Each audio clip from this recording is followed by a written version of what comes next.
News ടുഡേയിലേക്ക് സ്വാഗതം. പ്രധാന വാർത്തകൾ. Flexi Electronics and Home Appliances. Flexi. Life easy. സരിതയുടെ വെളിപ്പെടുത്തലിന് പിന്നിൽ ഗൂഢാലോചനയുണ്ടെന്ന ആക്ഷേപം സർക്കാർ അന്വേഷിക്കുമെന്ന് മുഖ്യമന്ത്രി. ചാരക്കേസും കരുണാകരന്റെ രാജിയും തമ്മിൽ ബന്ധമില്ല. തെളിവ് ഹാജരാക്കാൻ മാധ്യമങ്ങൾക്ക് വെല്ലുവിളി. നിങ്ങൾ അന്നത്തെ കാലത്തെ ഏതെങ്കിലും എൻ്റെ ഒരു സ്റ്റേറ്റ്മെന്റ് ഈ ചാരക്കേസ് സംബന്ധിച്ച് അദ്ദേഹത്തെ കുറ്റപ്പെടുത്തിയിട്ടുള്ളതുണ്ടെങ്കിൽ നിങ്ങളൊന്നും എടുത്തിട്ടില്ല. ഹൈക്കോടതി വിധി മൂലം കോൺഗ്രസിനും മുന്നണിക്കും ഗവൺമെൻറ്റിനും വിശ്വസനീയത വളരെയധികം ചോർന്ന് പോകുന്നൊരു സാഹചര്യം ഉണ്ടായിരിക്കുക. അതിൻ്റെ ഉത്തരവാദി മുഖ്യമന്ത്രി തന്നെയാണ്. മുഖ്യമന്ത്രിക്കെതിരായ തെളിവുകൾ മുദ്രവച്ച കവറിൽ നാളെ നൽകുമെന്ന് സരിത. എൻഡോസൾഫാൻ സമരം ഒത്തുതീർന്നു. ദുരിതബാധിതരുടെ പട്ടിക വിപുലീകരിക്കും. ഒഴിവാക്കപ്പെട്ട 610 പേരെ ഉൾപ്പെടുത്തും. അർബുദ രോഗികളെയും ഇരകളായി കണക്കാക്കും. 5 മെഡിക്കൽ ക്യാമ്പുകൾ നടത്തും. മേഖലയിലെ ഡോക്ടർമാർക്ക് അധിക ശമ്പളം. അഴിമതിയിൽ മുങ്ങിയ സർക്കാരിന് വേണ്ടി നയപ്രഖ്യാപന പ്രസംഗം നടത്തരുതെന്നാവശ്യപ്പെട്ട് ഗവർണർക്ക് മുന്നിൽ പ്രതിപക്ഷം. ഉമ്മൻചാണ്ടിക്ക് സ്വസ്ഥമായി നാട്ടിലിറങ്ങി നടക്കാൻ കഴിയില്ലെന്ന് പിണറായി. സരിതയെ സ്വാധീനിക്കാൻ ശ്രമിച്ചതിന് തമ്പാനൂർ രവിക്കെതിരെ കേസ് വേണ്ടെന്ന് പബ്ലിക് പ്രോസിക്യൂട്ടറുടെ നിയമോപദേശം. വിഴിഞ്ഞം കേസിൽ സംസ്ഥാന സർക്കാരിന് തിരിച്ചടി. ഹർജികൾ പരിഗണിക്കാൻ ഹരിത ട്രിബ്യൂണലിന് മുന്നിലുള്ള വിലക്ക് സുപ്രീംകോടതി നീക്കി. 6 ആഴ്ചക്കകം നടപടികൾ പൂർത്തിയാക്കി വിധി പ്രസ്താവിക്കണം. പത്മനാഭസ്വാമി ക്ഷേത്ര മാനേജിംഗ് ട്രസ്റ്റിയെ പുറത്താക്കണമെന്ന് സുപ്രീംകോടതിയിൽ എക്സിക്യൂട്ടീവ് ഓഫീസറുടെ സത്യവാങ്മൂലം. പാറ്റൂർ കേസിലെ വിജിലൻസ് റിപ്പോർട്ട് പുറത്തുവരാതിരിക്കാൻ സർക്കാരിന്റെ കള്ളക്കളി. വിവരാവകാശ നിയമപരിധിയിൽ നിന്ന് വിജിലൻസിനെ ഒഴിവാക്കി. ഉത്തരവിറക്കിയത് BS റിപ്പോർട്ട് ചോദിച്ചതിന് പിന്നാലെ നിയമവിരുദ്ധ നീക്കമെന്ന് ആക്ഷേപം. സരിതാ നായരുടെ വെളിപ്പെടുത്തലുകൾക്ക് പിന്നിൽ ഗൂഢാലോചന നടന്നുവെന്ന ആക്ഷേപത്തെക്കുറിച്ച് സർക്കാർ തലത്തിൽ അന്വേഷണം നടത്തുമെന്ന് മുഖ്യമന്ത്രി ഉമ്മൻചാണ്ടി. സോളാർ കേസിൽ സർക്കാർ സ്വീകരിച്ച നടപടികളിൽ ഒരു വീഴ്ചയും ഉണ്ടായിട്ടില്ല. സർക്കാരിന്റെ ജനപ്രീതിയിൽ പ്രതിപക്ഷത്തിന് ആശങ്ക വേണ്ടെന്ന് ഉമ്മൻചാണ്ടി തിരുവനന്തപുരത്ത് പറഞ്ഞു. സോളാറിന്റെ പേരിൽ സർക്കാരിന്റെ പ്രവർത്തനങ്ങളിൽ അവസാന കാലത്ത് തടസ്സം സൃഷ്ടിക്കാൻ ശ്രമിച്ചാൽ ജനപിന്തുണ ഉണ്ടാകില്ലെന്ന് മന്ത്രിസഭാ യോഗത്തിന് ശേഷം മുഖ്യമന്ത്രി പറഞ്ഞു. സർക്കാരിന്റെ പ്രവർത്തനങ്ങൾക്ക് നല്ല ഫലം കിട്ടുന്നു. ഇത് പ്രതിപക്ഷത്തെ അസ്വസ്ഥരാക്കുകയാണെന്ന് മുഖ്യമന്ത്രി ആരോപിച്ചു. ഈ ഗവൺമെന്റ് കാര്യങ്ങൾ ചെയ്യുന്നു, അതിന് റിസൾട്ട് ഉണ്ടാകുന്നു. അതിനെ ജനങ്ങൾ 2 കൈയും നീട്ടി സ്വാഗതം ചെയ്യുന്നു. ഇതാണ് ഇടതുപക്ഷത്തെ ഇന്ന് വെറുതെ പിടിപ്പിച്ചിരിക്കുന്നത്. സരിതയുടെ വെളിപ്പെടുത്തലുകളുമായി ബന്ധപ്പെട്ട ഗൂഢാലോചന സംബന്ധിച്ച് സർക്കാർ തലത്തിൽ അന്വേഷിച്ച് ശക്തമായ നടപടി സ്വീകരിക്കും. UDFന്റെ ശുപാർശ നേരിട്ട് തന്നെ പറഞ്ഞിട്ടുണ്ട്. ആ ശുപാർശ ഗവൺമെന്റ് തലത്തിൽ അന്വേഷിച്ച് ആവശ്യമായിട്ടുള്ള തീരുമാനമെടുക്കും. തമ്പാനൂർ രവിയുടെയും ബെന്നി ബെഹനാന്റെയും CD സംബന്ധിച്ച് അവർ തന്നെ മറുപടി പറഞ്ഞിട്ടുണ്ട്. അവരതിന് മറുപടി പറഞ്ഞിട്ടുണ്ട്. ഇതിൻ്റെ സത്യം മുഴുവൻ പുറത്തു വരും. ഇതൊന്നും കേരളത്തിലൊന്നും മറച്ചു വെക്കാനൊക്കത്തില്ല. തനിക്കെതിരെ സരിത പറഞ്ഞ കാര്യങ്ങൾ ശരിയാണെങ്കിൽ മുഖ്യമന്ത്രി സ്ഥാനത്തല്ല, പൊതുപ്രവർത്തന രംഗത്ത് പോലും തുടരാൻ താൻ അർഹനല്ല. ഈ പറഞ്ഞ കാര്യങ്ങളിൽ, എനിക്കെതിരെ പറഞ്ഞിട്ടുള്ള കാര്യങ്ങളിൽ 1% ശരിയാണെങ്കിൽ ഞാൻ ഈ സ്ഥാനത്ത് മാത്രമല്ല പൊതുരംഗത്ത് പോലും നിൽക്കാൻ അർഹനല്ല. പക്ഷേ നിങ്ങളാരും സാഹചര്യങ്ങൾ നോക്കുന്നില്ല. കുറ്റാരോപിതർ പറയുന്നതിനാണ് മാധ്യമങ്ങൾ പ്രാധാന്യം കൊടുക്കുന്നതെന്നും കേരളത്തിലെ ജനങ്ങൾ ഇത് തിരിച്ചറിയുമെന്നും മുഖ്യമന്ത്രി പറഞ്ഞു. റിപ്പോർട്ടർ, തിരുവനന്തപുരം. നിയമസഭാ സമ്മേളനത്തിൽ നയപ്രഖ്യാപനം നടത്താൻ എത്തരുത് എന്നാവശ്യപ്പെട്ട് പ്രതിപക്ഷം ഗവർണർക്ക് നിവേദനം നൽകി. അഴിമതി ആരോപണങ്ങളിൽ മുങ്ങിക്കുളിച്ചു നിൽക്കുന്ന സർക്കാരിന് വേണ്ടി അവരുടെ നയങ്ങൾ പ്രഖ്യാപിക്കരുതെന്നും ബജറ്റ് അവതരിപ്പിക്കുന്നതിൽ നിന്ന് ഉമ്മൻചാണ്ടിയെ ഒഴിവാക്കണമെന്നും പ്രതിപക്ഷം ആവശ്യപ്പെട്ടു.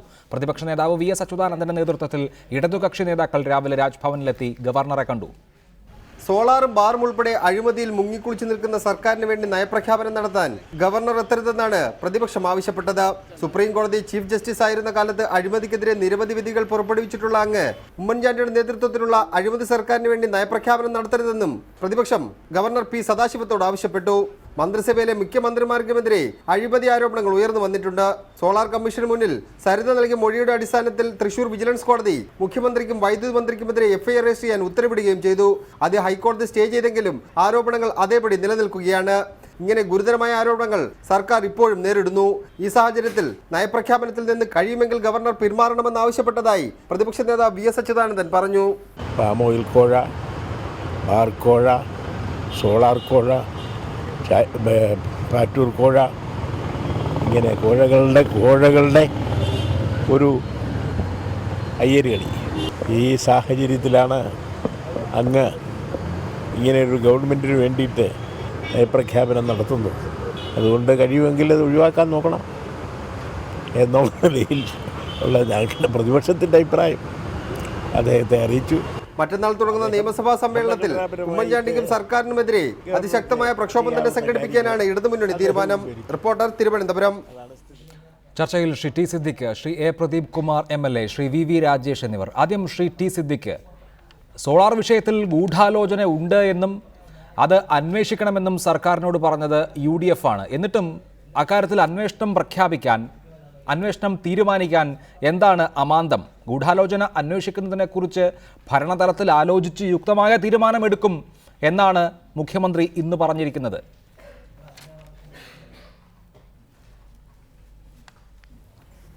യുക്തമായ തീരുമാനമെടുക്കും എന്നുള്ളത് മാത്രമല്ല, ഇതിൻ്റെ മുഴുവൻ വിശദാംശങ്ങളും അന്വേഷിച്ച് കേരളത്തിൻ്റെ പൊതുസമൂഹത്തിനെ അറിയിക്കും എന്നുകൂടെ മുഖ്യമന്ത്രി പറഞ്ഞിട്ടുണ്ട്. ആ പ്രഖ്യാപനം കേരളത്തിൽ അന്വർത്ഥമാകുന്നതോടുകൂടി, നടപ്പിലാവുന്നതോടുകൂടി ഇതിൻ്റെ പിറകിൽ കളിച്ചവരും ജയിലിൽ നിന്ന് ഇറങ്ങി വന്നപ്പോൾ വീട്ടിൽ കൊണ്ടുപോയി താമസിപ്പിച്ചവരും അതിനുശേഷം ഇതിൽ ഉപോത്ബലകമായ സൗകര്യം ചെയ്തു കൊടുത്തവരും ബാറുകാരെ ഈ കേസുമായി ബന്ധപ്പെടുത്തിയതും അതിലുൾപ്പെടെയുള്ള എല്ലാ കാര്യങ്ങളും ഞാൻ 4 ദിവസം മുമ്പ് ഞാനൊരു വാർത്ത കേട്ടു. അത് മലയാള മനോരമ ഉൾപ്പെടെയുള്ള പല പത്രങ്ങളും റിപ്പോർട്ട് ചെയ്തു. നിങ്ങൾക്കതൊന്നും വാർത്തയല്ല. ഇടുക്കിയിൽ പോയി 2 കേസ്, മാസ് എൻ്റർപ്രൈസസ് ഉൾപ്പെടെയുള്ള സംവിധാനത്തിൻ്റെ 2 കേസുകൾ സരിത് ഓൾറെഡി സെറ്റിൽ ചെയ്തു. പിതൃതുല്യൻ മോശക്കാരനായി മാറുമ്പോൾ 10 കോടിയുടെ ഒഴുക്കൊക്കെ നല്ലപോലെ ഉണ്ടായി, എല്ലാ സൗകര്യം കിട്ടി, അവർ മുന്നോട്ട് പോവുകയാണ്. പോകട്ടെ, ഞങ്ങൾക്കതൊന്നും പ്രശ്നമല്ല. ഇവിടെ എന്താണ് പ്രശ്നം?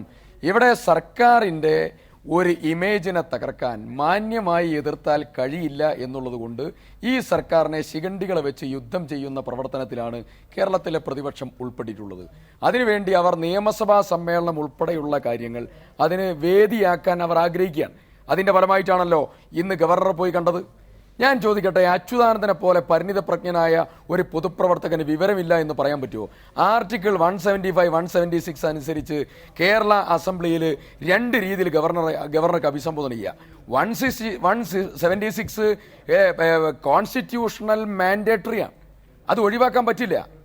അങ്ങനെയുള്ളതായിരിക്കുന്ന ഒരു നിയമസഭാ സമ്മേളനം നടന്നാൽ, അങ്ങനെ ഗവർണറുടെ അഡ്രസ് ഇല്ലാത്ത ഒരു അസംബ്ലി സമ്മേളനം നടന്നാൽ അതിൽ നടക്കുന്ന പ്രൊസീഡിങ്സ് മുഴുവൻ it can be questions in a court of law എന്നുള്ളതാണ് Syed Abdul Mansoor versus state of West Bengal case പറയുന്നത്. അപ്പോൾ ഇതൊന്നും മറച്ചു വെച്ച് കേരളത്തിലെ ജനങ്ങളുടെ മുമ്പിൽ പൊടിയിടുക. ശരി, അതാണ് ഇക്കാര്യത്തിലെ കോൺഗ്രസിന്റെ വാദങ്ങൾ. തുടരുക ശ്രീ വി രാജേഷ്. ഇന്ന് മുഖ്യമന്ത്രിയുടെ ആത്മവിശ്വാസം കണ്ടില്ലേ? ആരോപണം 1% തെളിഞ്ഞാൽ ഞാൻ മുഖ്യമന്ത്രി സ്ഥാനം ഉപേക്ഷിക്കുകയല്ല, മറിച്ച് പൊതുരംഗം വിടും എന്ന് മുഖ്യമന്ത്രി പ്രഖ്യാപിച്ചിരിക്കുന്നു. കേരളത്തിൽ എല്ലാ ആളുകൾക്കും സത്യം ബോധ്യമാകും, കുറച്ച് ദിവസങ്ങൾ കൂടി കഴിഞ്ഞുകൊള്ളട്ടെ എന്നുള്ളതാണ് മുഖ്യമന്ത്രിയുടെ ആത്മവിശ്വാസം. നിങ്ങൾക്ക് ഇക്കാര്യത്തിൽ എന്താണ് തോന്നുന്നത്? ഇത്ര ആത്മവിശ്വാസം മുഖ്യമന്ത്രിക്കുണ്ടെങ്കിൽ അതിന് നിശ്ചയമായും കാരണമുണ്ടാകുമല്ലോ.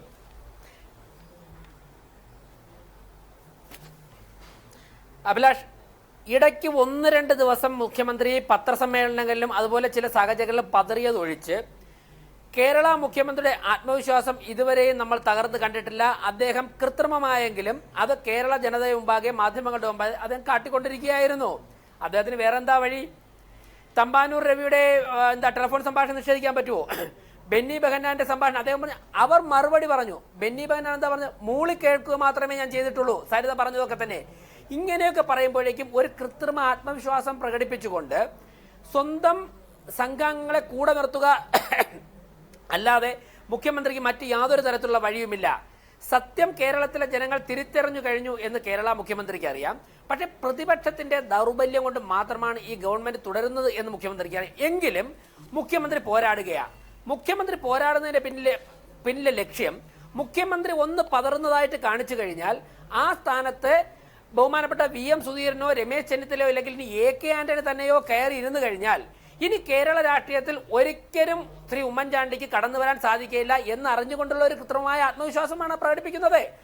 അദ്ദേഹത്തിന് ഇങ്ങനെ ഒരു ആത്മവിശ്വാസം പ്രകടിപ്പിച്ചാൽ ഒരു പക്ഷേ ഈ മുന്നണിയെ നയിച്ചുകൊണ്ട് പോരാടി പരാജയപ്പെട്ടാൽ ചിലപ്പോൾ പ്രതിപക്ഷ നേതാവ് അല്ല, അല്ലെങ്കിൽ ഒരു അത് ചെറിയ കക്ഷിയുടെ കുറച്ചുകൂടി നേതാവൊക്കെ കഴിഞ്ഞുള്ള ആയിരിക്കും കാര്യമല്ലേ ശ്രീ വി വി രാജേഷ്? എന്നുള്ളതുകൊണ്ടാണ് നാളെയാണ് മുഖ്യമന്ത്രി ഇത്തരത്തിലുള്ള സരിത എസ് നായർ ആഘോഷം മുദ്രവച്ച കവറിൽ തെളിവുകൾ നൽകാൻ പോകുന്നത്. മുഖ്യമന്ത്രിയുടെ ഏറ്റവും പ്രധാനപ്പെട്ട വാദം മല്ലലി ശ്രീധരൻ നായരെയും സരിതയും ഒരുമിച്ച് കണ്ടിട്ടില്ല എന്നുള്ളതാണ്.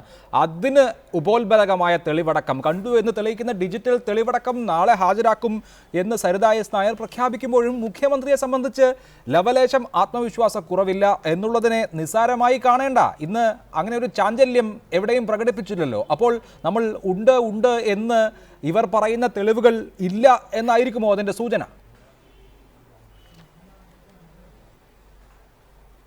ഞാൻ ഒരു കാര്യം പറയാനല്ല അഭിലാഷ്, ഇവിടെ കേരള മുഖ്യമന്ത്രിയേക്കാൾ കൂടുതൽ ഈ പർട്ടിക്കുലർ കേസിൽ സരിതയെ വിശ്വസിക്കാനാണ് വ്യക്തിപരമായി ഞാൻ താല്പര്യപ്പെടുന്നത്. കാരണം മുഖ്യമന്ത്രി പറഞ്ഞ കാര്യങ്ങളൊക്കെ തന്നെ കളവാണ്. അദ്ദേഹം പറഞ്ഞ സത്യങ്ങൾ തെളിയിക്കാനുള്ള ഒരു തെളിവും അദ്ദേഹം ഇതുവരെ ഹാജരാക്കില്ല. എന്നാൽ സരിത നാളിതുവരെ അക്കമിട്ട് പറഞ്ഞ എല്ലാ കാര്യങ്ങളും തെളിവാണ്. ഫോൺ സംഭാഷണങ്ങൾ പുറത്തു വന്നു. നികേഷുമായിട്ടുള്ള സംവാദത്തിൽ ഇന്റർവ്യൂ പറഞ്ഞ കാര്യങ്ങളൊക്കെ 1 by 1 ആയിട്ട് തെളിയിച്ചുകൊണ്ടിരിക്കുകയാണ്. ഇപ്പോൾ ആ ഇന്റർവ്യൂവിൽ നാളെ ഞാൻ മനസ്സിലാക്കുന്ന നാളെയോ വരാൻ പോകുന്ന ദിവസങ്ങളിലോ മല്ലേൽ ശ്രീധരൻ നായരും സരിതയും ഉമ്മൻചാണ്ടിയും ഒരുമിച്ച് CM-ന്റെ ഓഫീസിൽ നിൽക്കുന്ന തെളിവുകൾ പുറത്തുവരും, വിഷ്വൽസ് പുറത്തുവരും. അത് മനഃപൂർവ്വം എടുത്തതല്ല, സരിതയോടൊപ്പം ശരി, ആവട്ടെ, വരട്ടെ, നമുക്ക് കാത്തിരിക്കാം. ശ്രീ എ പ്രദീപ് കുമാർ, ഇന്ന് പിണറായി വിജയൻ കൊച്ചിയിൽ പ്രഖ്യാപിച്ചത് മുഖ്യമന്ത്രിക്ക് സ്വസ്ഥതയോടുകൂടി ഭരിക്കാനാകില്ല, വരുന്ന 2 മാസം വലിയ അലോസരം നേരിടേണ്ടി വരും എന്നുള്ളതാണ്. അതിന് മുഖ്യമന്ത്രി അങ്ങോട്ട് പറയുന്ന മറുപടി 2 മാസം കാത്തിരുന്നാൽ പോരെ, ഇതൊക്കെ ജനങ്ങളുടെ മുൻപിൽ വെച്ചിട്ടുണ്ടല്ലോ, നിങ്ങളെ സംബന്ധിച്ച് ആത്മവിശ്വാസക്കുറവുണ്ടോ, ജനാധിപത്യ വിരുദ്ധമായ മാർഗങ്ങളിലേക്ക് പോകുന്നത് എന്തിനാണ് എന്നാണ്. അതിൽ മുഖ്യമന്ത്രിയുടെ ചോദ്യമല്ലേ ശരി? 2 മാസമേ ഉള്ളൂ. ഈ ആരോപണങ്ങളൊക്കെ പൊതുമണ്ഡലത്തിന് മുന്നിലുണ്ട്. അത് പൊതുമണ്ഡലത്തെ ബോധ്യപ്പെടുത്തി അടുത്ത നിയമസഭാ തെരഞ്ഞെടുപ്പിൽ അതിന് അനുഗുണമായ ഫലമുണ്ടാക്കുക എന്നതിനപ്പുറത്ത് മുഖ്യമന്ത്രിയെ നേരിടുന്നതിൽ എന്തർത്ഥമാണുള്ളത്?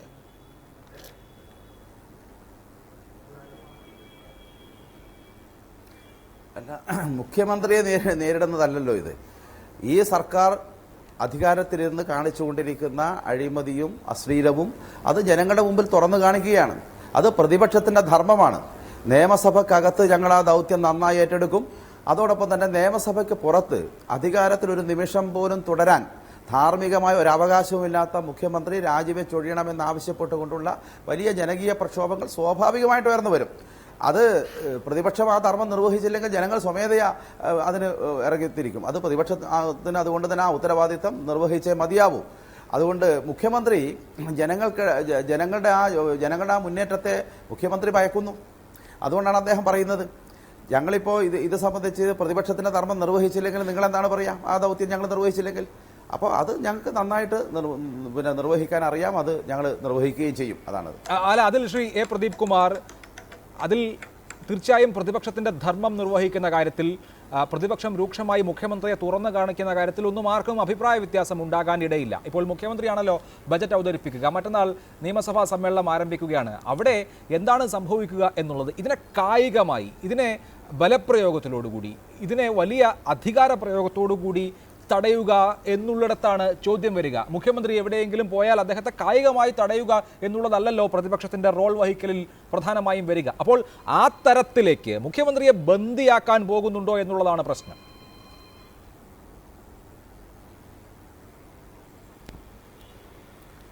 മുഖ്യമന്ത്രി മറ്റ് പലരാലും ഇവിടുത്തെ ഒരുപാട് അസാൻമാർഗിക പ്രവർത്തനങ്ങളിലും അഴിമതികളിലും വ്യാപൃതരായിട്ടുള്ള അധോലോക സംഘങ്ങളാൽ ഇതിനകം ബന്ദിയാക്കപ്പെട്ടിട്ടുണ്ട്.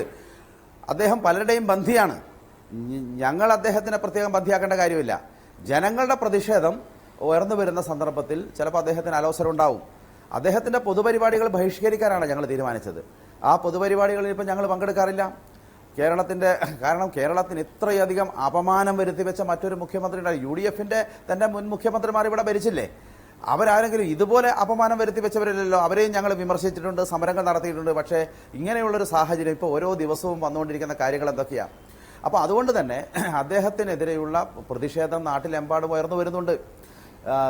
യുവജനങ്ങളോ തൊഴിലാളികളോ സ്ത്രീകളോ എല്ലാവരും അതിൽ പ്രതിഷേധ രംഗത്തുണ്ട്. അത് ഞങ്ങൾ ആരെങ്കിലും ബന്ധിയാക്കാൻ തീരുമാനിച്ചതല്ല. അങ്ങനെ ബന്ധിയാക്കുന്ന പ്രശ്നവുമില്ല. ശരി, ഘട്ടം ഘട്ടമായി ഇതിന്റെ വിവരങ്ങൾ പുറത്തേക്ക് വരികയാണ്. മുഖ്യമന്ത്രി അക്ഷരാർത്ഥത്തിൽ ചക്രവ്യൂഹത്തിനകത്താണ് താനും. നിയമസഭാ സമ്മേളനം ആരംഭിക്കാൻ പോകുന്നു. പ്രതിപക്ഷം നിയമസഭയിൽ വരുന്ന തെരഞ്ഞെടുപ്പിൽ ഇതൊക്കെ വളരെ ശക്തമായി ഉന്നയിക്കുമെന്ന് ആർക്കാണ് അറിയാത്തത്? അത് അവരുടെ വീണ് കിട്ടിയ അവസരമാണല്ലോ. എന്തുകൊണ്ടാണ് ഇക്കാര്യത്തിൽ കോൺഗ്രസിൽ ഇതിനെല്ലാം സംരക്ഷിച്ചു പോകാം എന്ന നിലപാട് വരുന്നത്? കുറ്റക്കാരായ ആളുകളെ, ആരോപണ വിധേയരായ ആളുകളെ മാറ്റി നിർത്തി നമുക്ക് നമ്മുടെ രാഷ്ട്രീയം പറയാം, അതാണ് ഇപ്പോൾ ഏറ്റവും കരണീയമെന്ന് ചിന്തിക്കാത്തത് എന്തുകൊണ്ടാണ്?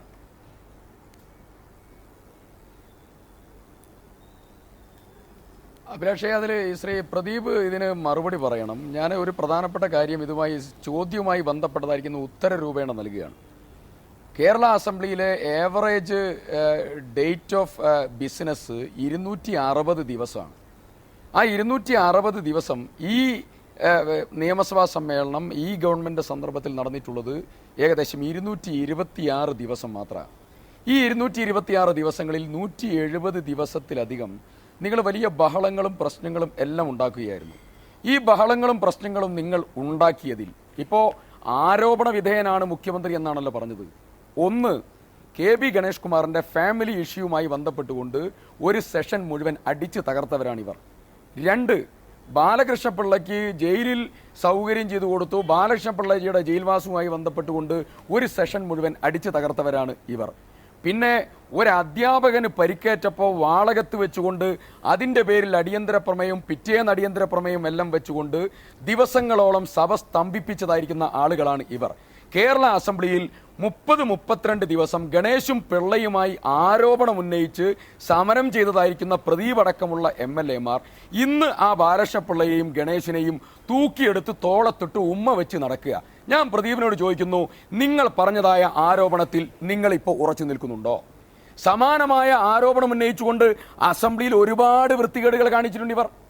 കേരള അസംബ്ലിയിൽ വനിതാ MLA മാരെ കൊണ്ട് വ്യാജ പരാതി കൊടുപ്പിച്ചിട്ടുണ്ട് ഇവർ. കേരള അസംബ്ലിയിലെ പൊതുമുതൽ നശിപ്പിച്ചിട്ടുണ്ട് ഇവർ. കേരളത്തിലെ മുഖ്യമന്ത്രി പത്മവ്യൂഹത്തിലല്ല, കേരളത്തിലെ മുഖ്യമന്ത്രി ക്ലാരിറ്റിയില്ല. തൻ്റെ ദൗത്യം ഒരു സോളാർ ജുഡീഷ്യൽ കമ്മീഷൻ പ്രഖ്യാപിച്ച് ആ കമ്മീഷന്റെ മുമ്പിൽ അക്കമിട്ട് നിരത്തി കാര്യങ്ങൾ പറഞ്ഞ് കമ്മീഷൻ പരിശോധിക്കട്ടെ. ശരി, പ്രദീപ് കുമാർ MLA-യുടെ മറുപടി ആവശ്യമുണ്ട്. ശ്രീ പ്രദീപ് കുമാർ, ഇപ്പോൾ ഇവിടെ സിദ്ദിഖ് സൂചിപ്പിച്ചതുമാതിരി ആയിരുന്നോ? ഇതിപ്പോൾ 5 വർഷത്തെ കണക്കെടുക്കാനുള്ള സമയം കൂടിയാണ് പ്രതിപക്ഷത്തിന്റെ നിയമസഭാ പ്രവർത്തനം.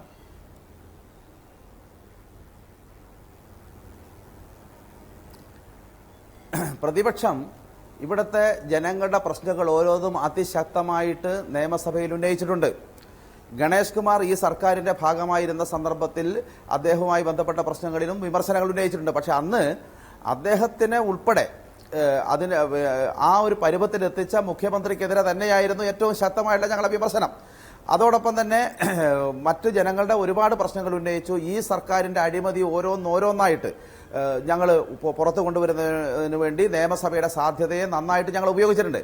പക്ഷേ പലപ്പോഴും ഈ സർക്കാരിനെതിരെയുള്ള അഴിമതി ആരോപണങ്ങളെല്ലാം വന്നത് പലതും പ്രതിപക്ഷം കൊണ്ട് വന്നതല്ല.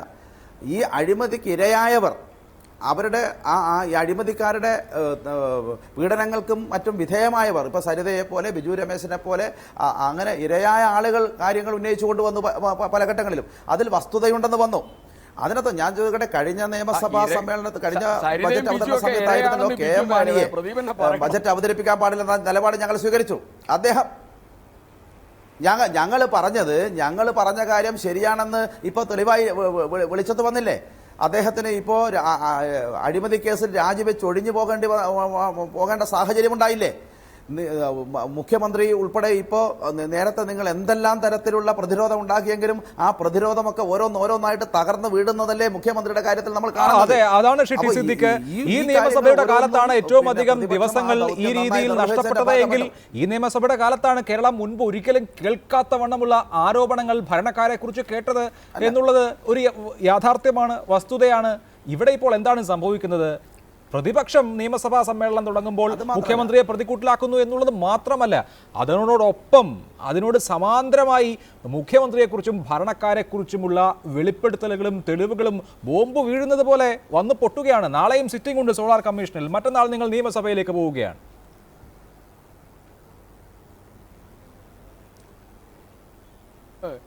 ഞാൻ ചോദിച്ച ചോദ്യത്തിൻ്റെ മറുപടി പ്രദീപ് പറഞ്ഞില്ല എന്നുള്ളത് ഇതിൻ്റെ പ്രേക്ഷകർ മുഴുവൻ കേൾക്കട്ടെ. നിങ്ങൾ ഇന്നിപ്പോൾ മുഖ്യമന്ത്രിയെ ലാക്കാക്കി പറയുന്ന ആരോപണം ബാലകൃഷ്ണപിള്ളയ്ക്കെതിരെ PC ജോർജിനെതിരെ, ഗണേഷ് കുമാറിനെതിരെ പ്രയോഗിച്ച് കേരള അസംബ്ലിയിൽ എത്ര ദിവസം മുടക്കി എന്ന് പ്രദീപ് പരിശോധിക്കുക. അതാണ് ഞാൻ പറഞ്ഞത്. ആരോപണം വ്യവഹാരമാക്കി മാറ്റിയ പ്രതിപക്ഷം ഇവിടെ കൂട്ടുപിടിച്ചിരിക്കുന്നത് ഇരയാണത്രേ. ആരാ ഇര? 58 കേസിലെ പ്രതി, ഭാര്യയെ കൊന്നവൻ, നിരവധി ആളുകളെ പറ്റിച്ചവൻ, സ്വന്തം ശരീരം ക്യാമറയിലാക്കി ലോകം മുഴുവൻ പ്രചരിപ്പിച്ച് ആളുകളെ മുഴുവൻ കുഴപ്പത്തിലാക്കിയവർ. ഈ ആളുകളൊക്കെ ഇരയെന്ന് പറഞ്ഞ് അവരെ മഹത്വവൽക്കരിച്ച് കേരളത്തിൽ നടത്തുന്ന ഈ പ്രവർത്തനം ഉണ്ടല്ലോ, ജനങ്ങൾ കേൾക്കും. പ്രദീപ്, അപ്പോഴും ശ്രീ ടി സിദ്ദിഖ് പ്രശ്നം ഈ താങ്കൾ വിശേഷിപ്പിക്കുന്ന ആളുകളുമായിട്ടാണ് ഈ ഭരണകൂടത്തിലെ നയിക്കുന്ന പാർട്ടിയുടെ പ്രധാനപ്പെട്ട 2 ജനറൽ സെക്രട്ടറിമാർ, ഒരു MLA നിരന്തരമായി സമ്പർക്കം പുലർത്തിക്കൊണ്ടിരിക്കുന്നത്, അവർക്ക് ട്യൂഷൻ എടുത്തു കൊടുത്തുകൊണ്ടിരിക്കുന്നത്, അവർ ഇങ്ങനെ പറയണം എന്ന് പറയുന്നത്, അവർ ഓരോ വിഷയവും വരുമ്പോൾ പരിഹരിക്കാൻ ആവശ്യപ്പെടുന്നത് ഈ ഭരണത്തിലുള്ള ആളുകളോടാണ്. അതാണ് ഇതിലെ കൗതുകം.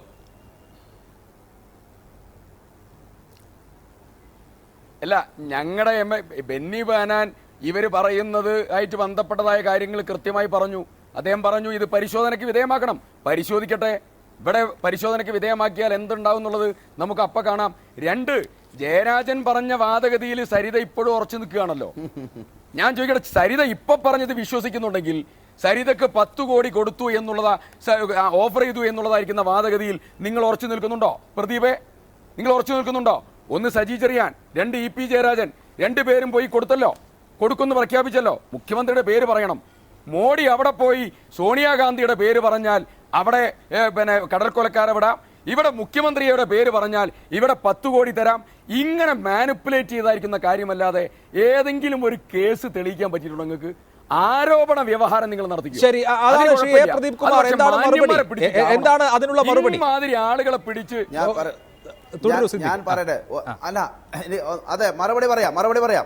ആ സിദ്ദിഖിനോട് അല്പസമയം എന്റെ മറുപടി കേട്ടിരിക്കാൻ പറ. ഒന്ന് നിയമസഭാ സമ്മേളനത്തിന്റെ എണ്ണം പ്രതിപക്ഷ ബഹളം കാരണം കുറഞ്ഞു പോയി എന്നല്ലേ പറയുന്നത്. പ്രതിപക്ഷം നിയമസഭ പൂർണ്ണമായി സ്തംഭിപ്പിച്ചു എന്നൊക്കെ പറയുന്ന ദിവസങ്ങൾ വളരെ വലിയ പ്രശ്നങ്ങൾ ഉണ്ടായ കുറച്ച് ദിവസങ്ങളാണ്. ബാക്കി ബോയ്ക്കോട്ടൊക്കെ എല്ലാ ദിവസവും നടക്കും. കുറച്ച് കഴിഞ്ഞാൽ തിരിച്ചു വരും, വീണ്ടും സഭാ നടപടികളിൽ പങ്കെടുക്കാറുണ്ട്. നിങ്ങൾ കേരള നിയമസഭയുടെ ഇതേവരുടെ ചരിത്രം നോക്കുക. കഴിഞ്ഞ കുറച്ച് UDF-ഉം LDF-ഉം ഭരിച്ച കാലം നോക്കുക. അതിൽ ഏറ്റവും കുറഞ്ഞ നിയമസഭാ സമ്മേളനം ഇവർ വിളിച്ചു ചേർത്ത, ഈ ഗവൺമെന്റ് വിളിച്ചു ചേർത്തത് ഈ ടേമിലാണ്. എന്തുകൊണ്ടാ? ഇവർക്ക് സഭയെ അഭിമുഖീകരിക്കാൻ ധൈര്യമില്ല. ഇവർക്ക് സഭയെ അഭിമുഖീകരിക്കാൻ ധൈര്യമില്ലാതെ ഇതുപോലുള്ള അഴിമതി കേസുകളിലും നാറ്റക്കേസുകളിലും പെട്ടു നിൽക്കുന്നതുകൊണ്ട് സഭാ സമ്മേളനം തന്നെ വേണ്ട പോലെ വിളിക്കാതിരിക്കുന്ന ഒരു നിലപാടാണ് മുഖ്യമന്ത്രി ഉൾപ്പെടെയുള്ള ഈ ഗവൺമെന്റ് സ്വീകരിച്ചത്. ഇവരുടെ ഉപദേശം അനുസരിച്ചാണല്ലോ സ്പീക്കർ ഇത് വിളിച്ചു ചേർക്കുന്നത്. മറ്റൊരു കാര്യം, ഇവിടെ ഇപ്പൊ സരിതയെയും അതുപോലെ ബിജു രമേശിനെയൊക്കെ കുറിച്ചൊക്കെ ഇവർ പറഞ്ഞല്ലോ, ഞങ്ങൾ അവരുടെ വക്കാലത്ത് എന്തോ എടുക്കുന്നു. ഞാൻ ചോദിക്കണം, അവരുമായിട്ട് സഹവാസവും പങ്കുകച്ചവടവും നിങ്ങൾക്കായിരുന്നില്ലേ? ഈ കഴിഞ്ഞ ദിവസം ഞാൻ പങ്കെടുത്തൊരു ചാനൽ ചർച്ചയിലാണ് PC വിഷ്ണുനാഥ് ഈ നമ്മുടെ ടീം സോളാർ കമ്പനിക്ക് സരിതയ്ക്ക് വേണ്ടിയിട്ട് അദ്ദേഹം MLA ഫണ്ട് ഉപയോഗിച്ച് അവിടെ ഇലക്ട്രിഫിക്കേഷൻ നടത്തുന്നതിന് വേണ്ടി ഞാൻ കത്ത് കൊടുത്തു എന്ന് പരസ്യമായിട്ട് സമ്മതിച്ചത്. അദ്ദേഹം എങ്ങനെയാണ് ഗവൺമെന്റ് ലിസ്റ്റ് ചെയ്തൊരു കമ്പനിയാണോ, അക്രഡിറ്റ് ചെയ്ത കമ്പനിയാണോ അത്? അപ്പം അവരുടെ സ്വാധീനത്തിന്റെ വലിപ്പമാണ് കാണിക്കുന്നത്. കേരളത്തിലെ മറ്റൊരു MLA അത് ചെയ്തിട്ടില്ല. അപ്പോൾ അവർക്ക് കത്ത് കൊടുക്കുകയാണ്, നിങ്ങൾക്ക് ഇലക്ട്രിഫിക്കേഷൻ ഒന്നുകിൽ കെൽട്രോണിന് കൊടുക്കാം, അല്ലെ ഇലക്ട്രിസിറ്റി ബോർഡിനെ ഏൽപ്പിക്കാം, അങ്ങനെയുള്ള ഏജൻസികളെ ഏൽപ്പിക്കാൻ പറ്റൂ. നമ്മുടെ MLA ഫണ്ട് ഉപയോഗിച്ചിട്ട് സ്റ്റേറ്റ് നിർമ്മിതി കേന്ദ്രയോ അല്ലെങ്കിൽ PWDയോ ഇങ്ങനെ ഏതെങ്കിലും ഡിപ്പാർട്ട്മെന്റ് വഴിയൊക്കെയാണ് നമുക്ക് പ്രവൃത്തികൾ നടത്താൻ പറ്റുകയുള്ളൂ. സ്വകാര്യ ഏജൻസി ഏൽപ്പിക്കാൻ പറ്റുക. സ്വകാര്യ ഏജൻസി ഏൽപ്പിക്കുന്നതിന് വേണ്ടി ശുപാർശ കത്ത് കൊടുത്തു എന്ന് വിഷ്ണുനാഥ് പരസ്യമായിട്ട് സമ്മതിച്ച സംഭവം ഉണ്ടായി. എന്ന് പറഞ്ഞാൽ ഈ സരിതയും ടീം സോളാർ കമ്പനിയും ബിജു രാധാകൃഷ്ണനൊക്കെ ആയിട്ട് ഇവർക്കെല്ലാമുള്ള ബന്ധങ്ങൾ ഒരുപാട് ഇതിനകം തന്നെ പുറത്തു വന്നു കഴിഞ്ഞു.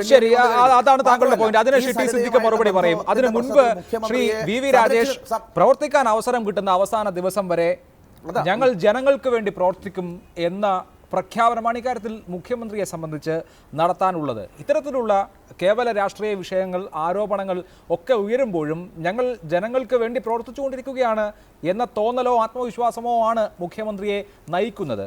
അത് എത്ര കാലം വരെ, ഈ 2 മാസം എന്നുള്ളത് വളരെ നിർണായകമാണ് നിയമസഭാ തെരഞ്ഞെടുപ്പിനെ സംബന്ധിച്ചാണെങ്കിൽ, എത്ര കാലം വരെ മുന്നോട്ട് കൊണ്ടുപോകാൻ സാധിക്കും?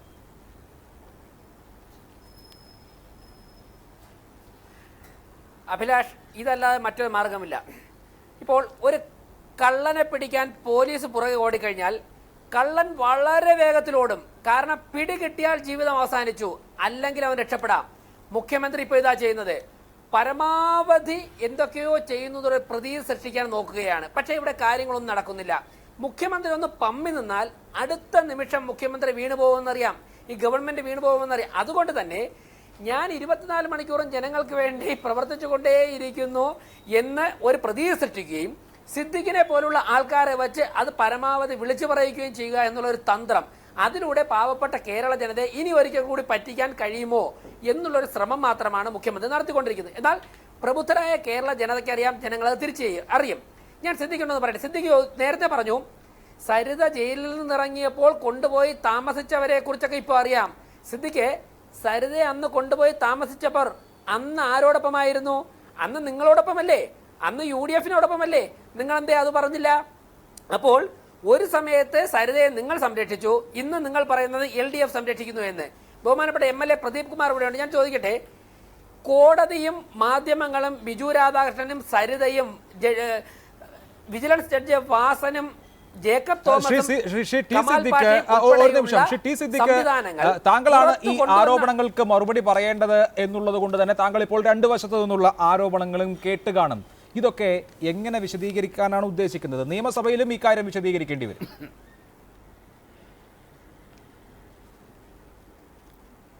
ഒന്ന്, നിയമസഭയിൽ കുഴപ്പമുണ്ടാക്കി ബഹളമുണ്ടാക്കി നിയമസഭയെ അവഹേളിക്കുന്ന പ്രവർത്തനങ്ങൾക്കും മുതൽ നശിപ്പിക്കുന്ന പ്രവർത്തനങ്ങൾക്കും നേതൃത്വം കൊടുക്കുകയാണ് കേരളത്തിലെ പ്രതിപക്ഷത്തിന്റെ ശൈലി. അതവർ നടത്തട്ടെ, അത് കേരളത്തിലെ ജനം വിലയിരുത്തട്ടെ. ഞാൻ ബഹുമാന്യനായ VS അച്യുതാനന്ദന്റെ ശ്രീ മാണി സാറ് ബഡ്ജറ്റ് അവതരിപ്പിച്ചതുമായി ബന്ധപ്പെട്ടുകൊണ്ടുള്ള അദ്ദേഹത്തിന്റെ അസംബ്ലി സ്പീച്ച്, ആ സ്പീച്ചിന്റെ ഒരു ചെറിയ ഭാഗം ഇവിടെ പറയാതിരിക്കാൻ വയ്യ. ഇവരുടെ സമീപനവും ഇവരുടെ രീതിയും ഏതാണെന്ന്. മാണി എന്ന വൃദ്ധന്റെ കവളിൽ മന്ത്രിമാരും MLA-മാരും തുരുതരാ ചുംബിക്കുന്നു. ഉമ്മ ഉമ്മ അത് പറഞ്ഞിട്ട് അദ്ദേഹം ചോദിക്കുകയാണ്, രമേശ് ചെന്നിത്തലയുടെ പോലീസ് ചുംബന സമരക്കാരെ അറസ്റ്റ് ചെയ്തില്ലേ? അങ്ങനെയെങ്കിൽ ഇവരെയും അറസ്റ്റ് ചെയ്യണ്ടേ? പുരുഷനെ തന്നെ ചുംബിക്കുന്നു. സ്വവർഗരതി. അത് കഴിഞ്ഞ് കുറെ കാര്യങ്ങൾ പറയുന്നുണ്ട്. ഞാൻ പറയുന്നു, ഈ രീതിയിൽ കേരളത്തിലെ അസംബ്ലിയിലും കേരളത്തിൻ്റെ അകത്തും പുറത്തും ഇതുപോലെയുള്ളതായിരിക്കുന്ന പ്രവർത്തനങ്ങളും വർത്താനങ്ങളും പറഞ്ഞ് ജനങ്ങളുടെ കണ്ണിൽ പൊടിയിടുന്നതിന് പകരം ജനകീയമായ വല്ല വിഷയങ്ങളും ഏറ്റെടുത്ത് സംസാരിക്കണം നിങ്ങൾ. ഞാൻ ഒരു കാര്യം നിങ്ങളോട് പറയാം. ഇവിടെ സരിത 2 തെളിവിനെ പറ്റി പറഞ്ഞു. ഒന്ന്, വിഷ്ണുവിൻ്റെ കത്ത് ഇതുവരെ ഹാജരാക്കിയോ? ഉമ്മൻചാണ്ടിയുടെ പേര് പരാമർശിക്കുന്ന കത്തുണ്ടെന്ന് പറഞ്ഞു. കത്തില്ലല്ലോ. 2, മുഖ്യമന്ത്രിയെ കാണുന്ന ഡിജിറ്റൽ എവിഡൻസ് ഞാൻ കൊടുക്കും. അദ്ദേഹത്തിന്റെ ചീഫ് അല്ല, കത്ത് ക്യാൻസൽ ചെയ്തു. എങ്ങനെയാ? ഇവര് പറഞ്ഞ് വിശ്വസിപ്പിച്ചത് ശരിയാണെന്ന് കണ്ടപ്പോ അദ്ദേഹം കത്ത് കൊടുത്തു. അത് കഴിഞ്ഞ് ഇവരുടെ തട്ടിപ്പ് ബോധ്യപ്പെട്ടപ്പോ അദ്ദേഹം ആ കത്ത് ക്യാൻസൽ ചെയ്യുകയും ചെയ്തു. ആലപ്പുഴ ജില്ലാ കളക്ടറേറ്റിൽ നിന്ന് ഭരണാനുമതി കിട്ടാത്തത് കൊണ്ടാണ് ആ പദ്ധതി നടക്കാത്തത് എന്നാണ് അദ്ദേഹത്തിന്റെ വിശദീകരണം. അദ്ദേഹം ക്യാൻസൽ ചെയ്യുന്നത് പിന്നെയും 1 വർഷം കഴിഞ്ഞ് 18/4/13 അതെ, ഭരണാനുമതി കിട്ടിയില്ല. കിട്ടാതെ നിന്ന് ഇവർ വിശ്വസിപ്പിച്ചത് എന്താ? ഞങ്ങൾ ഗവൺമെന്റ് സബ്സിഡി എല്ലാ സൗകര്യങ്ങളും കിട്ടുന്ന എല്ലാവിധമുള്ളതായിരിക്കും ഫീച്ചേഴ്സ് ഉള്ള കമ്പനിയാണ്. ആ തെറ്റിദ്ധാരണയിൽ പലരും വീണിട്ടുണ്ട്. സ്വാഭാവികമായി തിരിച്ചറിഞ്ഞപ്പോ അതിന്റെ നടപടികൾ ക്യാൻസൽ ചെയ്തു. അതിലേക്ക് പോയതുമില്ല. അതിൽ തടസ്സം വന്നത് ആലപ്പുഴ ജില്ലാ കളക്ടറേറ്റിൽ നേരത്തെ പ്രദീപ് കുമാർ വളരെ സ്പെസിഫിക് ആയി ചോദിച്ചല്ലോ, എങ്ങനെയാണ് സർക്കാരിന്റെ അംഗീകാരമില്ലാത്ത ഒരു കമ്പനിക്ക് ഇങ്ങനെ ഒരു പദ്ധതി കൊടുക്കുക? MLA ഫണ്ടിൽ നിന്ന് 10 ലക്ഷം രൂപ അനുവദിക്കുന്ന ഒരു പദ്ധതി എങ്ങനെയാണ് സർക്കാരിന്റെ അംഗീകാരമില്ലാത്ത, അനർട്ടിന്റെ അംഗീകാരമില്ലാത്ത, MNREയുടെ അംഗീകാരമില്ലാത്ത ഒരു തട്ടിക്കൂട്ട് കമ്പനിക്ക് എങ്ങനെയാണ് ഒരു MLA-ക്ക് കൊടുക്കാനാകുക? മറ്റൊരു MLA-യും നിങ്ങളുടെ മുന്നണിയിൽപ്പെട്ട, നിങ്ങളുടെ പാർട്ടിയിൽപ്പെട്ട മറ്റൊരു MLA-യും അനുകൂലിക്കില്ലല്ലോ ഇങ്ങനെ ഒരു പദ്ധതി കൊടുക്കുന്നത്.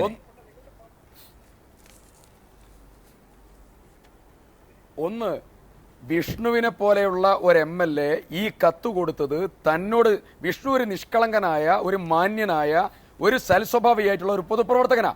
ആ മാന്യനായിട്ടുള്ള പൊതുപ്രവർത്തകനായ വിഷ്ണുവിനെ വന്ന് തെറ്റിദ്ധരിപ്പിച്ചു. ഞങ്ങൾ എല്ലാവിധ ഫീച്ചേഴ്സുള്ള കമ്പനിയാണ്. സ്വാഭാവികമായി വിഷ്ണു അവിടെ കത്ത് കൊടുത്തു. പിന്നീട് ഉദ്യോഗസ്ഥന്മാരെ വെച്ചിരിക്കുന്നു ഇതൊക്കെ പരിശോധിക്കാനാ. അവർ പരിശോധിച്ചു.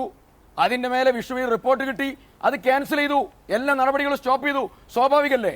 അപ്പൊ അതിന്റെ കൂടെ ഒരു കാര്യമുണ്ട്. പ്രധാനപ്പെട്ട ചോദ്യം സരിത പറഞ്ഞത് മുഖ്യമന്ത്രി ഉമ്മൻചാണ്ടിയുടെ പേര് പരാമർശിക്കുന്നതായ കത്തുണ്ട്.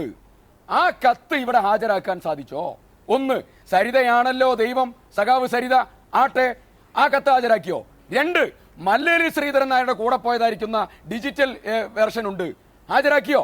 സരിത പറയുന്നതാണ് വിശ്വസിക്കുന്നു എന്നാണല്ലോ രാജേഷ് പറഞ്ഞത്. ആയിക്കോട്ടെ, സരിത ദൈവം, സരിത സഖാവ് ഒക്കെ ആവട്ടെ. ഞാൻ ചോദിക്കുന്നു, സരിത പറഞ്ഞ ഒറ്റ കാര്യം തെളിയിക്കാൻ ഇവർക്ക് പറ്റിയോ?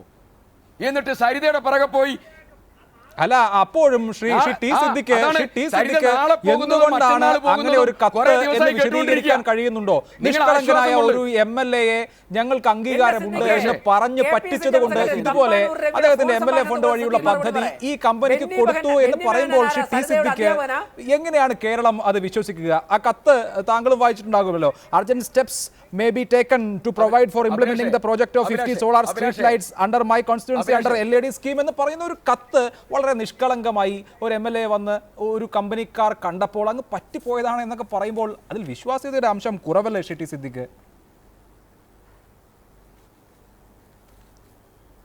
ഞാൻ ചോദിക്കട്ടെ, ഡോക്ടർ RB നായർ എന്ന് പറഞ്ഞ് ഞാൻ ചോദിക്കട്ടെ, Pathanamthitta judicial first class magistrate കോടതിയുടെ ഒരു വിധിയുണ്ട്. ആ വിധിയിലെ 11ാമത്തെ പേജിൽ പറയുന്നതായിരിക്കുന്ന പ്രധാനപ്പെട്ട പരാമർശം എന്താ അറിയോ? കൈരളി ചാനൽ 55 മിനിറ്റുള്ള ഒരു അഭിമുഖം നടത്തി അത് ടെലികാസ്റ്റ് ചെയ്തു. ഞാൻ ചോദിക്കട്ടെ, കൈരളി ചാനൽ ഇതുപോലെയുള്ള തട്ടിപ്പുകാരനെ ഒരാളെ വിളിച്ച് അഭിമുഖം നടത്തുമോ? നടത്തില്ല എന്ന് വിശ്വസിക്കുന്ന ആളാ ഞാൻ. എന്തുകൊണ്ടാ? അവരെ കബളിപ്പിച്ചു. മാതൃഭൂമിയുടെ സീഡ് പ്രോഗ്രാമിന് ഇവര് ഏറ്റവും വലിയ പങ്കാളിത്തം വാങ്ങി. ആ പങ്കാളിത്തം വാങ്ങിയത് എങ്ങനെയാ? തെറ്റിദ്ധരിപ്പിച്ചിട്ടാ. അങ്ങനെ പലരെയും തെറ്റിദ്ധരിപ്പിച്ചിട്ടുണ്ട്. ആ തെറ്റിദ്ധരിപ്പിക്കാൻ നേതൃത്വം കൊടുത്ത സരിത മാന്യ, ആളുകളെ കബളിപ്പിച്ച സരിത മാന്യ, സരിത പറയുന്നത് വിശ്വസിക്കാനാണ് താല്പര്യം രാജേഷിന്. സരിത ഇര, ആളുകളെ പറ്റിച്ച, കൈരളി ചാനലിനെ പറ്റിച്ച, പൊതുസമൂഹത്തെ പറ്റിച്ച, ആളുകളെ മുഴുവൻ വൃത്തികേടാക്കിയ, കേരളത്തിലെ പൊതുസമൂഹത്തിന് വാർത്താ ചാനൽ വരെ കാണാൻ പറ്റാത്ത കോലത്തിലാക്കിയ സരിത ഇര. നിങ്ങൾ കൊണ്ടു നടന്ന പ്രതിഭയെ നിങ്ങൾ അനുഭവിക്കും ഇതൊക്കെ. ശരി, പക്ഷേ ശ്രീ ടി സിദ്ദിഖ് എന്തിനാണ് പക്ഷേ ഈ സരിതയെ നിങ്ങളുടെ നേതാക്കൾ നിരന്തരം മാനേജ് ചെയ്തുകൊണ്ടിരുന്നത് എന്നതിനുള്ള ഉത്തരമായില്ല. ശരി, ഇങ്ങനെയൊക്കെ ആയ സരിതയെ എന്തിനാണ് ഈ കഴിഞ്ഞ ദിവസം വരെ KPCC ജനറൽ സെക്രട്ടറിമാരും വൈസ് പ്രസിഡന്റുമാരും ഒക്കെ നിരന്തരം വിളിച്ചുകൊണ്ടേയിരുന്നത്?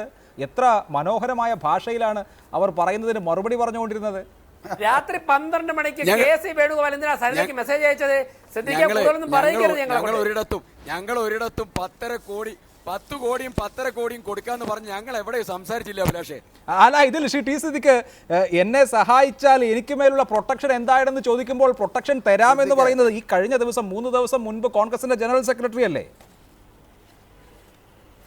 അദ്ദേഹത്തിന് മറ്റൊരു ചർച്ചയിൽ പങ്കെടുക്കാനുള്ളത് കൊണ്ട് അദ്ദേഹം പോയിരിക്കുന്നു എന്നാണ് ഞാൻ മനസ്സിലാക്കുന്നത്. ശ്രീ എ പ്രദീപ് കുമാർ ഇവിടെ വളരെ നിഷ്കളങ്കമായി സംഭവിച്ചു പോയ, അതായത് ഒരു കൂട്ടം തട്ടിപ്പുകാർ പലരെയും പറ്റിക്കാൻ ശ്രമിച്ചു.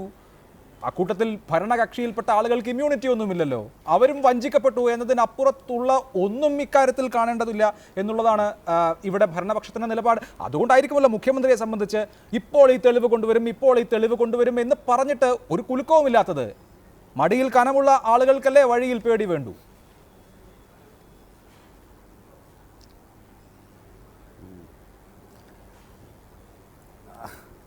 അഭിലാഷേ, ഞാൻ ആ സിദ്ദിഖ് അങ്ങ് എഴുന്നേറ്റ് പോയി. സിദ്ദിഖ് ഇരിക്കുമ്പോൾ തന്നെ ഇത് പറയേണ്ടിയിരുന്നു. ഈ വിഷ്ണുനാഥ് MLA ആയ ഉടനെ ആദ്യത്തെ വർഷത്തിൽ സംഭവിച്ചു പോയൊരു ശ്രദ്ധക്കുറവ് അബദ്ധമല്ലേ ഇത്? അദ്ദേഹം കഴിഞ്ഞ 10 വർഷമായി ഞങ്ങളോടൊക്കെ ഇപ്പോൾ MLA ആണ്. അദ്ദേഹം നന്നായി പരിണതപ്രജനായിട്ടുള്ള അവരുടെ നേതാവുമാണ്. അതിനുശേഷം തന്നെയാണ് ഈ കത്തെല്ലാം കൊടുത്തത്.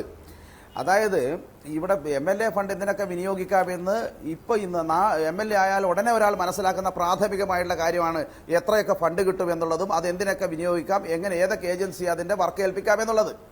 അതിലൊന്നും ഒരു MLA-ക്കും കേരളത്തിൽ ഇന്ന് വരെ അബദ്ധം പറ്റിയിട്ടില്ല. ഒരു തികച്ചും പുതുമുഖ MLA-മാർക്ക് പോലും പറ്റിയിട്ടില്ല. പിന്നെ സിദ്ദിഖിനെ ഇദ്ദേഹത്തെ പോലെ വിഷ്ണുവിനെ പോലുള്ള ഒരു നേതാവിന് ഒരിക്കലും പറ്റില്ല. കാരണം ആ കമ്പനിയെ അക്രഡിറ്റഡ് ഏജൻസി ആക്കി കൊടുക്കാം എന്നെല്ലാമുള്ള പദ്ധതികൾ നിഗൂഢമായിട്ട് ഇവർ ആവിഷ്കരിച്ചിരുന്നു. അത് വരുമെന്നുള്ള ധാരണ തന്നെ അദ്ദേഹം കൊടുത്തതാണ്. പിന്നീടാണ് ഇത് മറ്റ് വിവാദങ്ങളൊക്കെ ആയത്. മാത്രമല്ല, അന്ന് വിഷ്ണുനാഥ ചർച്ചയിൽ പറഞ്ഞു, ഞാൻ ഈ വർക്ക് നടക്കാഞ്ഞിട്ട് ഡിലേ വന്നപ്പോൾ അതിൻ്റെ ഫോളോ അപ്പിന് വേണ്ടി ഇവരെ നിരന്തരമായി വിളിച്ചുകൊണ്ടിരുന്നു. ഒരു കാര്യമേ വിഷ്ണു ഡിഫെൻഡ് ചെയ്തിട്ടുള്ളൂ, മുഖ്യമന്ത്രിയുടെ പേര് അതിനകത്ത് ഉണ്ടായിരുന്നില്ല. മുഖ്യമന്ത്രിയാണ് പിന്നെ വിഷ്ണുവിനെ പരിചയപ്പെടുത്തി കൊടുത്തത് എന്ന വിഷയം ചർച്ചയ്ക്ക് വന്നപ്പോഴാണ് അദ്ദേഹം ഇത് പറയുന്നത്. എന്നിട്ട് അദ്ദേഹം തുടർച്ചയായിട്ട് ഫോളോ അപ്പ് ചെയ്തതിനെ കുറിച്ച് പറയുന്നു. ഒടുവിൽ അത് പിന്നീട് കലക്ടറേറ്റിൽ നിന്നോ മറ്റോ ആണ് തോന്നുന്നു അതിന് അനുമതി കൊടുക്കാതിരുന്നത്, അങ്ങനെ മാറി എന്നാണ് അദ്ദേഹം പറഞ്ഞത്. അദ്ദേഹത്തിന് അതിന് ന്യായീകരിച്ചില്ല. അദ്ദേഹം എന്നിട്ട് അവസാനം ഉത്തരം മുട്ടിയപ്പോൾ പറഞ്ഞത് എനിക്കതിനെക്കുറിച്ച് അറിയില്ലായിരുന്നു എന്ന് പറഞ്ഞു. അപ്പോൾ ആ അറിവില്ലായ്മ നമ്മൾ ചെയ്യുന്ന ഒരു വലിയ കുറ്റകൃത്യത്തിന് പിന്നെ അതിനുള്ള ഒരു പ്രതിരോധം അല്ലത്. അപ്പോൾ ഇതാണ് ഒന്ന്. മറ്റൊന്ന്, ഇവിടെ സിദ്ദിഖ് അങ്ങ് പോയല്ലോ. ഇവിടെ ഞാൻ ചോദിക്കട്ടെ, ഈ സരിതയും സംഘവും ഞങ്ങളെടുത്തും ആരെടുത്തും വന്നിട്ടില്ലല്ലോ. ആർക്കും ഒരു തരത്തിലുള്ള ആക്സസും അവർ ആ സംഘത്തിൽ ആർക്കും കിട്ടിയിട്ടില്ലല്ലോ. ഇടതുപക്ഷ MLA-മാരുടെ അടുത്തൊന്നും. അവർ യഥാർത്ഥത്തിൽ ഈ UDF-ന്റെ വിശേഷിച്ചും കോൺഗ്രസിലെ ഉമ്മൻചാണ്ടി, അതുപോലെ പിന്നെ കെ ബാബു, മറ്റേ ബെന്നി ബെഹനാൻ, ഇങ്ങനെയുള്ള ഇവരുടെ ഒരു സംഘമുണ്ടല്ലോ, നമ്മുടെ വിഷ്ണുനാഥ് എല്ലാം ഉൾപ്പെടുന്ന. അതിൽ ബാബു ഈ കാര്യത്തിനകത്ത് കേട്ടില്ല. ആ ബാർ കേസിലാണ് പെട്ടതെങ്കിലും ഈ സോളാർ വിഷയവുമായി ബന്ധപ്പെട്ട് ഇവരൊക്കെയല്ലേ ബന്ധപ്പെടുന്നത്. ഇപ്പോൾ തമ്പാനൂർ രവിയും പിന്നെ ബെന്നി ബെഹനാനും ഒക്കെ എത്ര നേരമാണ് സംസാരിക്കുന്നത്. ഇപ്പം ഞങ്ങളൊക്കെ അനുഭവം, ഇപ്പോൾ സരിത എന്ന പേരിൽ ഇപ്പോൾ ഒരാൾ ഒരു ഫോൺ, സാധാരണഗതിയിൽ ഒരു സ്ത്രീ നമ്മളെ വിളിച്ചാൽ പോലും ഒരു ഞെട്ടലോട് കൂടിയാണ് നമ്മൾ എടുക്കുക. ഒരു വട്ടം കൂടെ ആലോചിച്ചിട്ട് ആ ഫോൺ അറ്റൻഡ് ചെയ്യുള്ളൂ. അപ്പോൾ എന്നുവെച്ചാൽ ഇന്ന് അങ്ങനെ ആയി കഴിഞ്ഞിരിക്കുന്നു. ആ പേര് തന്നെ, സരിത എന്ന് പേരുള്ളവർ വിഷമിക്കേണ്ട കാര്യമില്ല. പക്ഷെ ഞാൻ പറയാണ്, അങ്ങനെ കേരളം ശ്രദ്ധിക്കുന്ന. അപ്പോൾ അങ്ങനെയുള്ള ഈ സരിതയോട് എത്ര സമയമാണ് ഇവർ ശൃംഖരിക്കുന്നതും സല്ലപിക്കുന്നതും. നമ്മുടെ അന്വേഷണ കമ്മീഷന്റെ മുമ്പാകെ പോകുന്ന സമയത്ത് എങ്ങനെ മൊഴി പറയണം, എന്ത് പറയരുത്, എന്ത് കാര്യങ്ങൾ ഒഴിവാക്കണം എന്നൊക്കെ പറയല്ലേ. അവർ പറയുന്നതിന് ശ്രദ്ധാപൂർവം കേൾക്കുകയും മറുപടി പറയുകയും ഉപദേശിക്കുകയും നിർദ്ദേശങ്ങൾ കൊടുക്കുകയും ചെയ്യല്ലേ. ഈ നിലയിലുള്ള അതിഗാഠമായ ബന്ധം KPCCയുടെ ജനറൽ സെക്രട്ടറിമാരായിട്ടുള്ള ഈ ഉമ്മൻചാണ്ടിയുടെ വിശ്വസ്തരായിട്ടുള്ള ഈ നേതാക്കന്മാർക്ക് സരിതയും സംഘവുമായിട്ട് ഉണ്ടെന്നല്ലേ വ്യക്തമാക്കുന്നത്. ഇത് മാത്രമല്ല,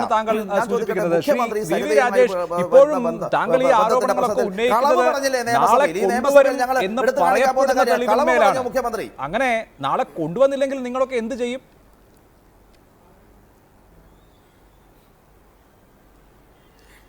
അഭിലാഷ്, സരിതയുടെ ഒരു തെളിവ് കണ്ടുകൊണ്ടല്ലോ ഈ സമരം ആരംഭിച്ചത്. സരിത ഉമ്മൻചാണ്ടി ഗ്രൂപ്പിൽ നിന്ന് മാറി മറ്റേതോ ഗ്രൂപ്പിൽ ചേർന്നതോ ഇൻഡിപെൻഡന്റ് ആയിട്ട് തെളിവ് കൊടുക്കാൻ തുടങ്ങിയതോ ഒരാഴ്ചയല്ലേ ആയുള്ളൂ. ഞങ്ങൾ കഴിഞ്ഞ 1.5 വർഷക്കാലമായി നിയമപരമായും രാഷ്ട്രീയമായുള്ള പോരാട്ടങ്ങൾ നടത്തിക്കൊണ്ടിരിക്കുകയല്ലേ. സരിത നാളെ കൊടുക്കുമെന്ന് പ്രതീക്ഷിക്കുന്ന തെളിവിന്റെ അടിസ്ഥാനത്തിലൊന്നും അല്ലേ ഈ സമരം ആരംഭിച്ചിട്ടുള്ളത്. പക്ഷേ ഞങ്ങൾ ആരംഭിച്ച ധർമ്മസമരത്തിന്റെ കൂടി ഫലമായി സരിതാ നായർക്ക് തെളിവുകൾ കോടതി മുമ്പായി ഹാജരാക്കേണ്ടി വരുന്നു. അതാണ് ഞാൻ പറഞ്ഞത്. കുറെ കാലങ്ങൾക്ക് മുമ്പ് K. സുരേന്ദ്രൻ മാധ്യമങ്ങളിലൂടെ ഇക്കാര്യങ്ങൾ ഉന്നയിച്ചപ്പോഴേക്കും സുരേന്ദ്രന്റെ കയ്യിൽ രേഖകളില്ല, കൈരേഖയാണ് കാണിക്കുന്നത് എന്ന് പറഞ്ഞുകൊണ്ട് സുരേന്ദ്രനെ വെല്ലുവിളിക്കാനും BJPയെ കളിയാക്കാനും ഒക്കെ പലരും തുനിഞ്ഞിരുന്നല്ലോ. ഒരു 6 മാസമോ 1 വർഷമോ കാത്തിരുന്നപ്പോഴേക്കും അന്ന് BJP പറഞ്ഞ കാര്യങ്ങളുടെ എല്ലാ രേഖകളും പുറത്തു വരികയില്ലേ.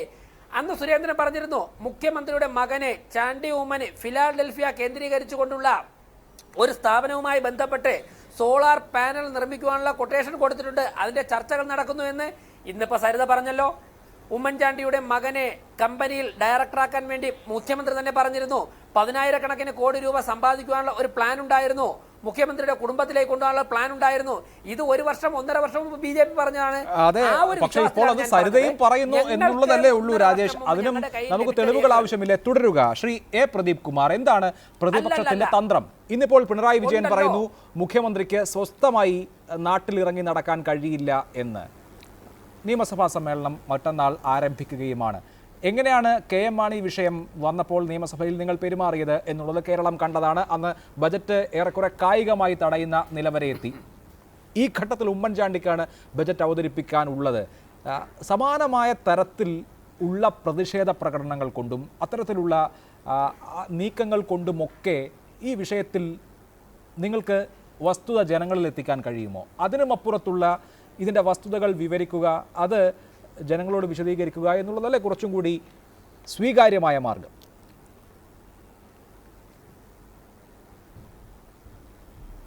അല്ല, ഞങ്ങൾ നിയമസഭയിൽ ഓരോ ദിവസവും എന്ത് നിലപാട് സ്വീകരിക്കും എന്നുള്ളത് നമ്മുടെ ഇടതുപക്ഷ ജനാധിപത്യ മുന്നണിയുടെ പ്രതിപക്ഷത്തിൻ്റെ പാർലമെൻ്ററി പാർട്ടിയാണ് അതാത് ദിവസങ്ങളിൽ തീരുമാനിക്കുക. അപ്പോൾ അത് ആ നിലയിൽ ആ നേതൃത്വം കൂടെ ആലോചിച്ചിട്ടല്ലാതെ എനിക്കിവിടെ എന്ത് നിലപാട് സ്വീകരിക്കും എന്നുള്ളത് ഇപ്പോൾ പറയാൻ പറ്റില്ല. പക്ഷേ ഒരു കാര്യം വ്യക്തമാണ്, നിയമസഭക്കകത്ത് അതിശക്തമായ നിലയിൽ ഈ സർക്കാരിൻ്റെ ഈ പറഞ്ഞ എല്ലാ അശ്ലീലത്തെയും അഴിമതിയെയും തുറന്നു കാണിക്കാൻ ആ സഭയുടെ സാധ്യതയെ ഞങ്ങൾ നന്നായിട്ട് ഉപയോഗിക്കും. അതിൽ ഏറ്റവും പ്രധാനമായിട്ട് മുഖ്യമന്ത്രി കൈകെട്ടി നിന്ന് മറുപടി പറയേണ്ടുന്ന ഒരു കാര്യമുണ്ട്. കഴിഞ്ഞ നിയമസഭാ സമ്മേളനത്തിൽ ഈ സരിതാ വിഷയത്തിൽ അദ്ദേഹം പറഞ്ഞ പച്ചക്കള്ളം, അത് ഇപ്പോൾ അദ്ദേഹം തന്നെ ഈ ജുഡീഷ്യൽ കമ്മീഷന് മുമ്പാകെ മൊഴി കൊടുത്തതോടുകൂടെ പുറത്തു വന്നിരിക്കുക. അദ്ദേഹം അന്ന് എനിക്ക് തോന്നുന്നു ജൂൺ മാസം 2013 ജൂൺ 16 മറ്റോ അടിയന്തര പ്രമേയം മാത്യു ടി തോമസ് അവതരിപ്പിച്ചപ്പോൾ അന്ന് അദ്ദേഹം പറഞ്ഞു, ബിജു രാധാകൃഷ്ണനുമായിട്ട് 1 മണിക്കൂറോളം ഗസ്റ്റ് ഹൗസിൽ ചർച്ച ചെയ്ത കാര്യമൊക്കെ പറഞ്ഞു. പക്ഷേ സരിത എന്ന് പറഞ്ഞൊരു സ്ത്രീ എനിക്ക് അറിയേയില്ല, ഞാൻ കണ്ടിട്ടേ ഇല്ല ഇതുവരെ എന്ന് അദ്ദേഹം ആണയിട്ട് ആവർത്തിച്ച് പറഞ്ഞു. പക്ഷെ അദ്ദേഹം ഇപ്പോൾ ജുഡീഷ്യൽ കമ്മീഷന് മുമ്പാകെ പറഞ്ഞത് എന്താ? എനിക്ക് സരിതയെ 2 or 3 തവണ ഞാൻ കണ്ടിട്ടുണ്ട്, കണ്ട സന്ദർഭങ്ങളെക്കുറിച്ച്. അത് സരിതയാണ് എൻ്റെ അടുത്ത് വന്നിരുന്നത് എന്നൊക്കെ ഞാൻ മനസ്സിലാക്കുന്നതും ബിജു രാധാകൃഷ്ണനുമായിട്ടുള്ള സംഭാഷണത്തിലാണെന്നാണ്. പക്ഷേ മാത്യു ടി തോമസ് അന്ന് അടിയന്തര പ്രമേയം അവതരിപ്പിക്കുന്നതിന് എത്രയോ നാൾ മുമ്പാണ് ബിജു രാധാകൃഷ്ണനുമായിട്ടുള്ള വിവാദ കൂടിക്കാഴ്ച അദ്ദേഹം നടത്തിയത്. ആ കൂടിക്കാഴ്ചയ്ക്ക് ശേഷം മുഖ്യമന്ത്രിക്ക് അറിയാമായിരുന്നു ഇത് സരിതയാണെന്നുള്ള കാര്യം. എന്നിട്ട് നിയമസഭയിൽ നിന്ന് അദ്ദേഹം ബോധപൂർവം മറച്ചുവെച്ചു. നിയമസഭയിൽ അദ്ദേഹം സത്യമേ പറയാൻ പാടുള്ളൂ. അപ്പോൾ അത് തന്നെ മുഖ്യമന്ത്രി ഇക്കാര്യത്തിനകത്ത് മുഖ്യമന്ത്രിയുടെ പൂർണ്ണമായിട്ടും കള്ളക്കളിയാണെന്നുള്ളതിൻ്റെ തെളിവാണത്. നമ്മുടെ സിദ്ദിഖ് ഉണ്ടായിരുന്നെങ്കിൽ അദ്ദേഹം മറുപടി പറയേണ്ടുന്ന ഒരു കാര്യം കൂടിയാണ്. അപ്പോൾ ആ വസ്തുതകളൊക്കെ ഇവിടെ നമ്മുടെ മുമ്പാകെയുണ്ട്. പിന്നീട് വന്ന ഒരുപാട് ആരോപണങ്ങൾ മാത്രമല്ല, ഇപ്പോൾ ഓരോ ദിവസവും തെളിവുകളാണ് വന്നുകൊണ്ടിരിക്കുന്നത്. തെളിവുകൾ ശരിയാണ്, കാരണം തെളിവെന്നൊരു സരിത പറയുന്നതിൻ്റെ മാത്രം അടിസ്ഥാനത്തിലല്ല. ഇപ്പോൾ നിങ്ങൾ നോക്കൂ, ഡി ജി പിയുടെ മൊഴി എന്താ വന്നത്? ഇതിനകത്തുള്ള പ്രധാനപ്പെട്ട ഡോക്യുമെന്റ്സ് നശിപ്പിച്ചു കളഞ്ഞു എന്നല്ല, ഒരു IG നശിപ്പിച്ചു എന്ന് പറഞ്ഞിട്ട് ആ IG-ക്കെതിരെ നടപടിയും സ്വീകരിക്കാതെ നിൽക്കുകയല്ലേ ഈ ഗവൺമെന്റ്. സരിതയുടെ കാര്യത്തിൽ തന്നെ പണ്ട് വണ്ടിച്ചെക്ക് മുഖ്യമന്ത്രിക്ക് നേരിട്ട് നൽകി. സരിത എൻ്റെ അടുത്ത് വന്നത് ഈ ഒരു ദുരിതാശ്വാസ നിധിയിലേക്കുള്ള ചെക്ക് തരാനാണെന്ന് വന്നത് എന്ന് മുഖ്യമന്ത്രി കമ്മീഷൻ മുമ്പാകെ പറഞ്ഞിട്ടുണ്ട്. അദ്ദേഹം പത്രസമ്മേളനത്തിൽ പത്രക്കാരുടെ മുമ്പാകെയും പറഞ്ഞിട്ടുണ്ട്. പക്ഷേ അന്ന് കൊടുത്തത് വണ്ടിച്ചെക്കായിട്ട്, വണ്ടിച്ചെക്ക് കൊടുത്ത് മുഖ്യമന്ത്രിയെ കബളിപ്പിച്ച സരിതയ്ക്കെതിരെ ഒരു നടപടിയും സ്വീകരിക്കാൻ മുഖ്യമന്ത്രിയോ ഗവൺമെന്റോ തയ്യാറായിട്ടില്ല. കാരണം സരിതയ്ക്കെതിരെ അങ്ങനെ ഇപ്പോൾ സരിത വെല്ലുവിളിക്കുകയല്ലേ മുഖ്യമന്ത്രി. എൻ്റെ പേര് സ്റ്റാൻഡേർഡ് ഉണ്ടെങ്കിൽ, ധൈര്യമുണ്ടെങ്കിൽ കേസെടുക്കുമെന്നല്ലേ പറയുന്നത്. എന്തെങ്കിലും ഒരു ചെറുവിരൽ അനക്കാൻ ഇവർക്ക് പറ്റുമോ? തീർച്ചയായും ഈ വിഷയങ്ങളൊക്കെ ആയിരിക്കും നിയമസഭയെയും പ്രക്ഷുബ്ധമാക്കുക. വളരെ ശക്തമായി പുതിയ സോളാർ വെളിപ്പെടുത്തലുകൾ രാഷ്ട്രീയമായി ഉപയോഗിക്കാൻ ഇടതുപക്ഷം തീരുമാനിക്കുന്നു. അതിന്റെ ഭാഗമായി ഇന്ന് ഗവർണറെ കണ്ട് നയപ്രഖ്യാപനത്തിൽ നിന്ന് പിന്മാറണം എന്നവർ ആവശ്യപ്പെടുകയും ചെയ്യുന്നു. വളരെ നന്ദി ചർച്ചയിൽ പങ്കെടുത്തതിന് Shri A Pradeep Kumar, Shri T Siddique, Shri V Rajesh.